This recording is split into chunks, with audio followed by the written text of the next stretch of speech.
организација на гостиварските гимназијалци во соработка со Центарот за култура, синоче гостиварци се поклонија на делата на Свети Климент. Сите овие букви кои ние ги знаеме, ни ги оставиле, според нивните креации, ќе ги представуват пред вас и додека ги слушав тука писмото кој читав, значи дефинитивно ова работа е влажена.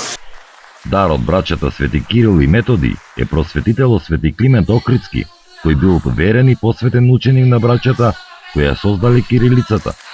Свети Климент Охридски бил роден во 840 година во Солун. Тој ги придружувал првите славенски просветители на нивната мисија во Моравија. Бил верен и посветен ученик на Свети Кирил и Методи.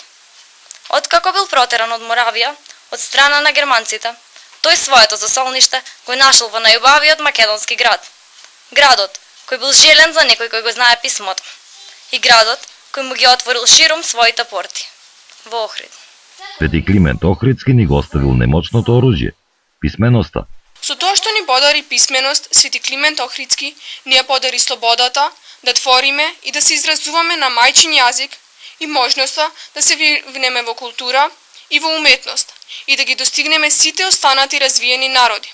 Со тоа ни остави аманет да ги чуваме и негуваме нашиот јазик и нашето писмо, да го почитуваме убавиот говор и пишаниот збор и да ги пренесуваме нашите достигнувања на идните поколенија.